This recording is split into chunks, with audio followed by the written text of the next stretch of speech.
مساء الخير يا شباب، معاكم أنا مصطفى GIS Instructor من GIS Community. والنهاردة Day 2 أو التحدي التاني من تحدي 10 Days أو GIS Map Challenge. التوتوريال النهاردة أو التحدي النهاردة عن استخدام النتورك أناليسيس أو تحليلات الشبكات. إيه هي النتورك أناليسيس؟ هي فكرة عمل جوجل مابس، اللي هو أنا دلوقتي في البيت وعايزة أروح الشغل، لو سمحت يا جوجل حط لي أحسن طريق أو طلع لي أحسن طريق بين بيتي والشغل، فيطلع لي أحسن طريق. الفكرة التانية للنتورك اناليسيس اللي هي أنا دلوقتي قاعدة في البيت وعايزة أطلب دليفري، معلش تطلع لي كده أقرب مطعم، فيروح مطلع لي أقرب مطعم لحد مسافة معينة. دي كده كلها قايمة على فكرة النتورك اناليسيس، لكن مش دي التحليلات اللي احنا هنتكلم عليها النهاردة. طب التحليل اللي احنا هنتكلم عليه النهاردة ايه هو السيرفيس اريا. بمعنى ايه أو ايه دوره في الحياة؟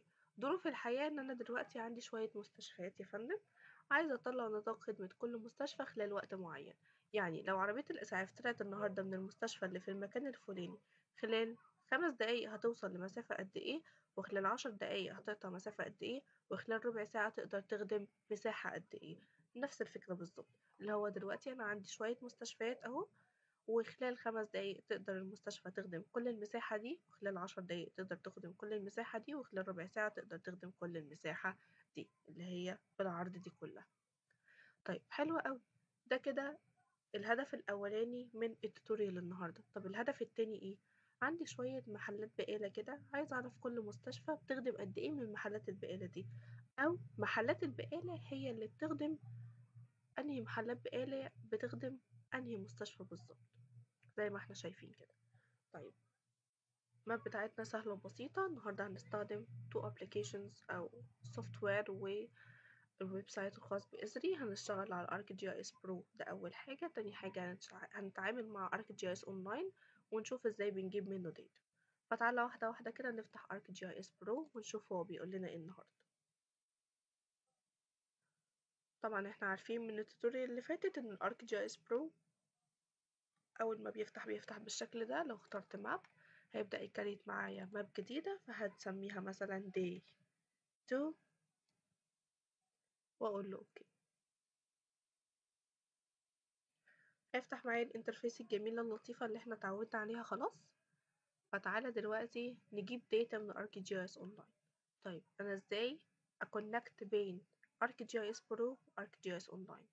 لو انا عندي account على ArcGIS Online already، فانا ممكن اعمل sign in وكونكت ب ArcGIS Pro. طيب لو ما عنديش، في الكتالوج هنا هلاقي فيه تابة اسمها بورتل. التابة دي هي الكونكشن بين الارك جي اس برو بتاعي والارك جي اس اونلاين. لو انا عامله ساين ان او عامله تسجيل دخول، كل الكونتنت بتاعي هيظهر معايا هنا. طب لو مش عامله، هلاقي ظاهر معايا على طول ارك جي اس اونلاين، التابة دي هي المفتوحه فيه. طيب عشان اضيف داتا من ارك جي اس اونلاين المفروض ابقى عارفه اسمها ايه. طيب انا الداتا اللي هضيفها دلوقتي او الخريطه اللي هضيفها دلوقتي من ارك جي اس اونلاين اسمها ايه بالظبط؟ اسمها day 2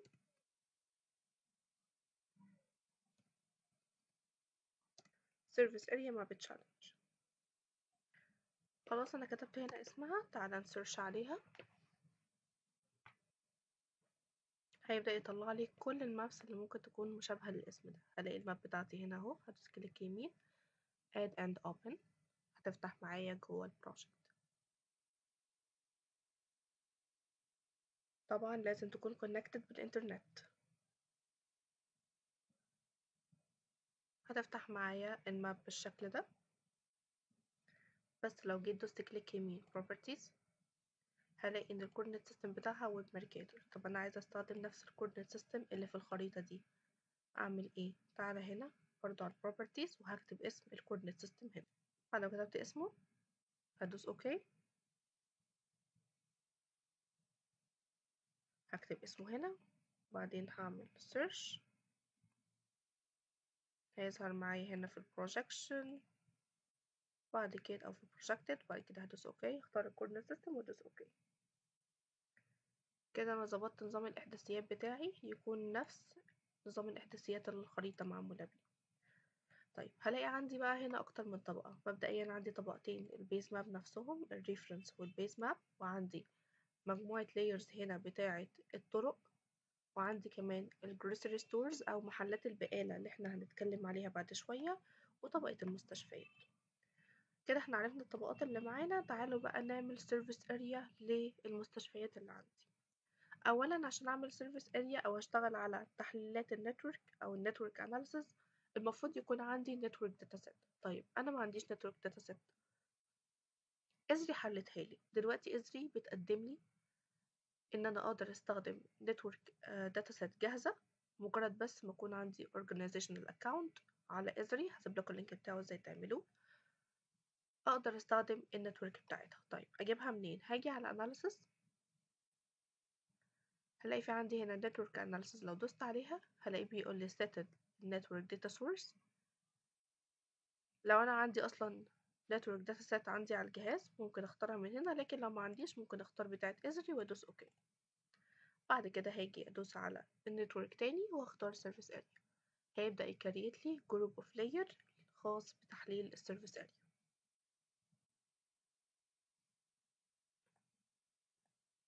لو بصيت هنا على الكونتنت هلاقي ضاف لي جروب اوف لاير اسمه سيرفيس اريا. ده هيطلع فيه كل التحليل. مبدئيا كل اللايرز دي لايرز فاضية ما فيهاش اي حاجة. طب لو عايز ادخل فيها داتا، مبدئيا الفاسيلتيز هي دي الطبقة اللي انا هعمل عليها التحليل. فالفاسيلتيز بالنسبة لي في التحليل ده هو المستشفيات. انا عايزة اشتغل على المستشفيات عشان اطلع نطاق الخدمة. فهاجي على السيرفيس اريا هنا واختار من التابت فوق تابت سيرفيس اريا، وهقول له import facilities عشان اخد المستشفيات دي احطها هنا وابدا اعمل عليها التحليل. في الانبوت لوكيشن هختار الهوسبيتالز، بعد كده هدوس اوكي. هيبدا يدخل لي اللوكيشنز بتاعه المستشفيات جوه طبقات التحليل.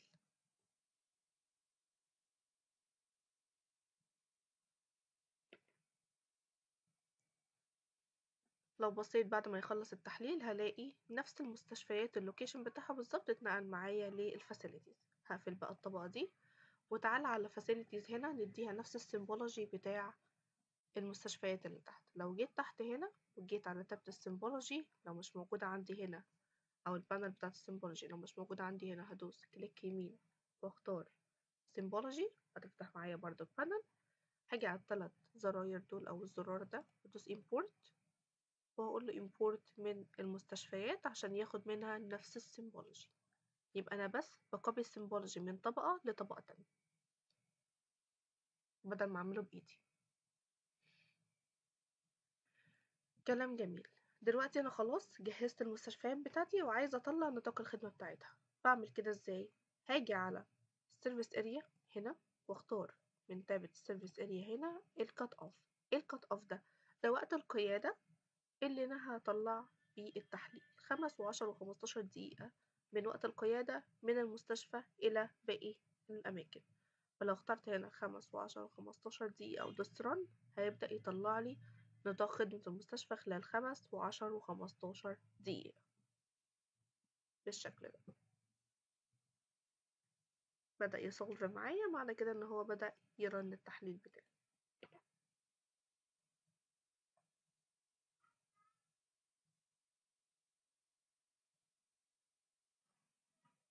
كلام جميل قوي. هلاقي ان هو بدأ او طلع لي 3 بوليجون لكل مستشفى.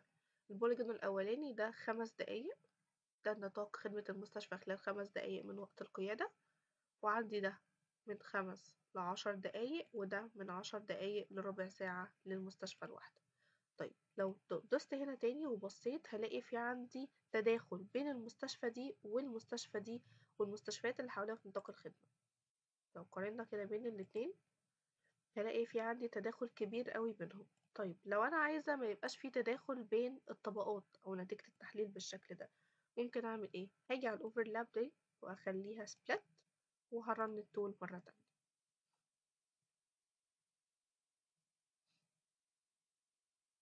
كده هو بيقول لي إن المستشفى الواحدة ممكن تخدم أي نطاق بغض النظر عن المستشفيات اللي حواليها. فأنا هقول له لأ، أنا عايزة كل مستشفى باعتبار اللوكيشنز بتاعت المستشفيات اللي حواليها طلع لي نطاق الخدمة بتاعها عشان يبقى كل مستشفى ليها نطاق خدمة مستقل. لو جيت دوست مرة تانية هنا وهنا هلاقي إن الاتنين اتقصوا عند نقطة معينة وهي نقطة التلاقي بينهم هما الاتنين. ده طبعا أفضل في التحليل. خلاص كده انا طلعت نطاق الخدمة للمستشفيات. انا ممكن بس اغير السيمبولوجي بتاعهم، بدل ما هما بنفسجي اخليهم حاجة تانية. فهاجي على السيمبولوجي اختار البوليجونز وهقول له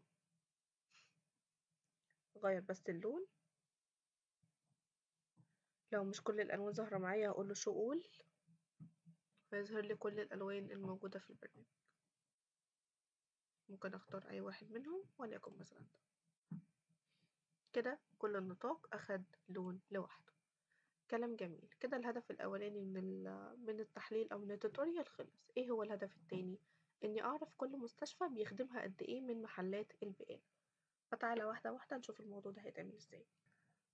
اوكي، الهدف التاني بالنسبة لي ان انا اطلع كل مستشفى بيخدمها عدد محلات بقالة قد ايه.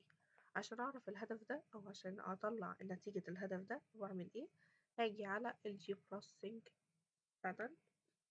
لو مش متاحة عندي او مش موجودة هاجي على analysis واختار tools، هتفتح معايا البانل. هكتب في البانل دي intersect،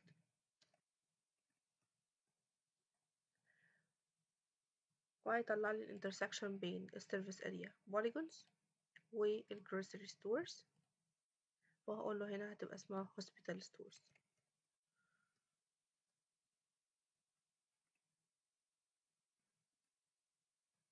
بعد كده هدوس run.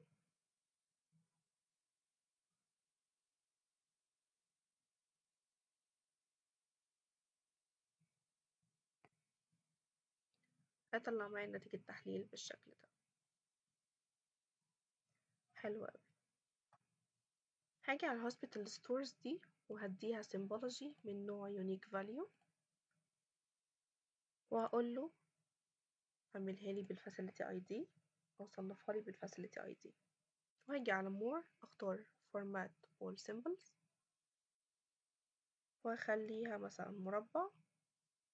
بعد كده هرجع ورا واديها color رام مختلف وليكن مثلا ده.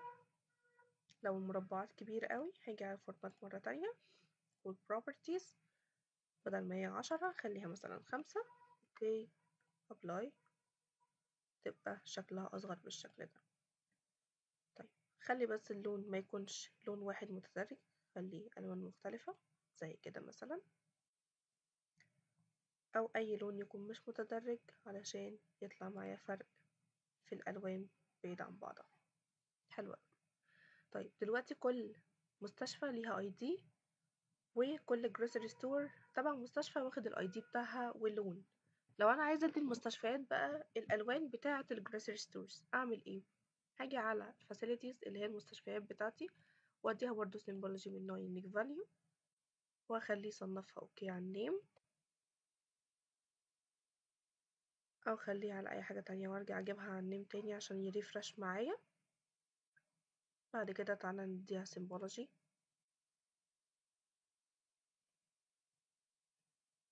اللي هو اسمه hospital.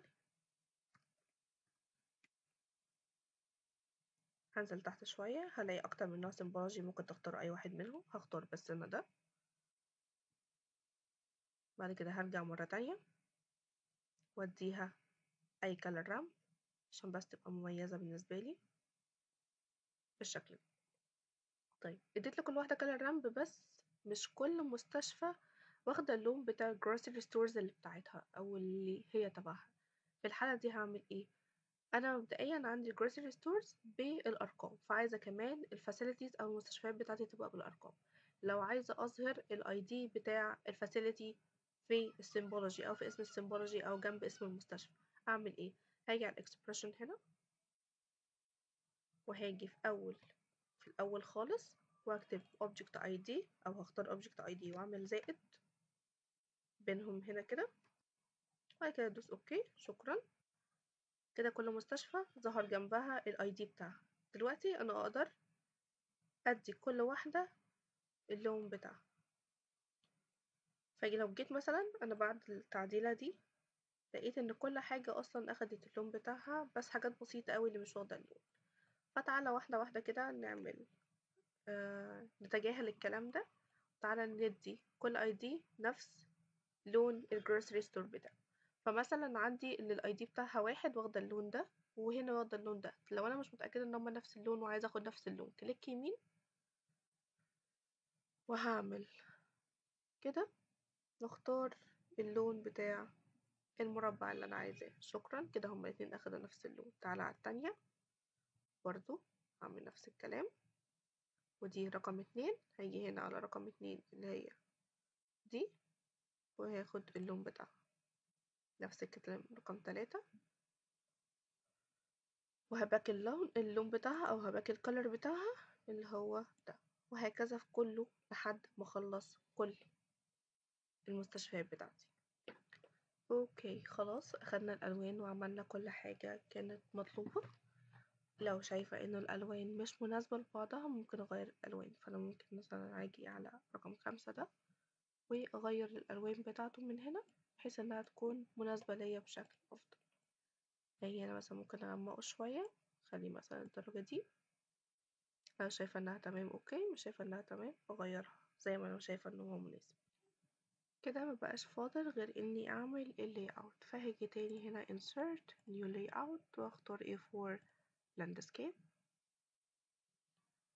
هاجي على الماب فريم واختار الاكستند بتاعي وهحط الماب على الورقة. ومرة تانية هدوس كليك يمين اكتف، وتعالى نعمل زوم ان بالشكل المناسب للورقة بتاعتي. نجيبه هنا كده مثلا. اوكي، بعد كده ادوس على layout واضيف باقي الاليمنتس بقى واحدة واحدة. المكان اللي انا شغالة عليه اصلا اسمه ساكرامنتو سيتي، فهاجي هنا كده وهختار ريكتانجل وارسم المربع بتاعي اللي هكتب فيه العنوان، واجي هنا كده واكتب اسم الماب بتاعتي. كده خلاص انا ضفت التايتل. ممكن اعدل فيه زي ما تعودنا، وممكن اكبره شوية كده. بعد كده كليك يمين properties واغير البروبرتيز بتاعتي. هاجي مثلا بدل ما اللون اسود او اسود غامق، اخلي اللون يكون افتح شوية وليكن ده. وهاجي تحت في الهولو واديهوله جراي مثلا، بيكون حجمه 2 أو 3 حسب ما هو مناسب بالنسبة لي. اوكي، ممكن اكبر الحجم واصغره واكبر اللون اصغره، it's up to you في الاخر. بعد كده هضيف باقي الاليمنتس زي السكيل بار والنورث ارو، فاختار مثلا النورث ارو ده وارسمه هنا. اوكي، لو مش مناسب للماب بتاعتي ممكن اغيره باني ادوس على السيمبل هنا واختار الالوان او اغير فيه زي ما انا عايزه. انا هختار نورث ارو تاني خالص، وليكن مثلا النورث ارو ده وارسمه هنا كده طول بشكل يتناسب مع الخريطة بتاعتي. ولو لونه مش عاجبني ممكن برضو اغير اللون من هنا، خلي مثلا افتح شوية عشان يبقى لايق مع الثيم بتاع الماب. بعد كده تعالى نحط سكيل بار، وليكن مثلا ده نحطه هنا كده تحت واتحكم فيه زي ما تعودنا بالشكل ده. ممكن اصغره شوية كمان. لو الكلام ده مضايقني هاجي على الدايناميك تكست وهنزل تحت شوية لحد ما اوصل للسيرفيس كريدتس وارسمها برا الماب زي ما تعودنا، وابعدها شوية عن الورقة بتاعتي او ورقة الطباعة. بعد كده اضيف باقي الاليمنتس زي ان انا احط الاوثر، الكوردينيت سيستم، واحط التايتل، واحط الليجند واللوكيتر ماب، ولو هحط اللوجو. جميل قوي. بعد ما ضفت معظم الاليمنتس في عندي بس تركتين عاوزة اتكلم معاكم فيهم. انا هسيب لكم طبعا تضيفوا الاليمنتس ازاي ما عدا التركتين دول. التركة الاولانية هي اللوكيتر ماب. ازاي اضيف اللوكيتر ماب واحط فيها السيمبل ده؟ انا ممكن اجي هنا كده في الماب بتاعتي واجي على الطبقة اللي انا عايزاها تظهر في اللوكيتر ماب في الحالة عندي او في الحالة بتاعتي، اخد هظبط اللوكيشنز كده كوبي وهروح في الماب بتاعة اللوكيتر ماب وهاجي على الماب هنا واعمل بيست. بعد كده بزوم على الاكستند بتاعي وبضيف اللوكيتر ماب بتاعتي لللاي اوت فيو، فهتظهر معايا بالشكل ده. طيب ايه التركة التانية بقى؟ وانا بضيف الليجند هيقابلني مشكلة صغيرة كده، اللي هو في حاجة اسمها description هتضاف معايا جوه الليجند بتاعي. طب تعالى الأول نضيف ليجند ونشوف الموضوع ده عامل ازاي. هضيف ليجند كده بالشكل ده. أول ما بضيف الليجند كل العناصر اللي عندي في الخريطة بتظهر جوه الليجند ده، أقدر أظهر منها وأخفي اللي أنا عاوزاه بس يظهر منها وكده. لو جيت بصيت هنا كده هلاقي عندي كل الطبقات اللي في الماب اتضافت في الليجند. لو عملت شلت من قدامها تشيك بوكس أو ضفتها بتظهر وتختفي معايا في الليجند. طيب تاني حاجة ظاهر معايا هنا الحتة دي، لو أنا دي مش عاوزاها بعمل ايه؟ باجي هنا على ال properties بتاعة الليجند وألغي ال description بالشكل ده، فبيظهر معايا الليجند بشكل طبيعي جدا بالشكل ده. طيب التركة التانية في الليجند ان طبعا الليجند كده هو مش مفهوم وكل حاجة بتقول ايه. مبدئيا انا هلغي كلمة legend دي مش عايزاها تظهر، وبعد كده عايزة اغير كلمة polygons دي وكات اوف لانهم ملهمش معنى. طيب اغيرهم منين؟ هاجي على اسم اللاير نفسها بتاعتي في السيرفيس اريا في البوليجونز واغير الاسم، بدل ما هي اسمها polygons هخليها service area او hospitals service area،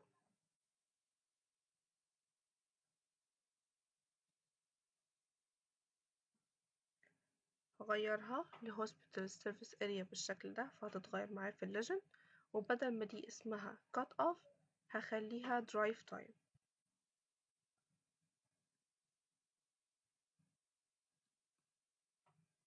واحط بين قوسين m يعني minutes.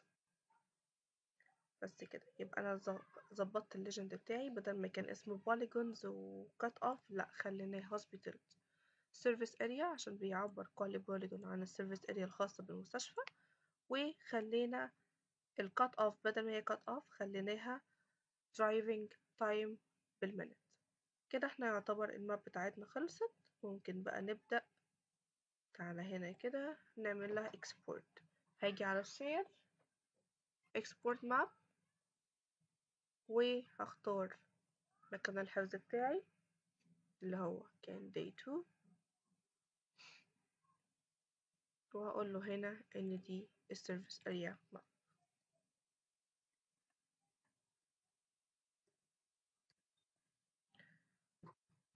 وسيف.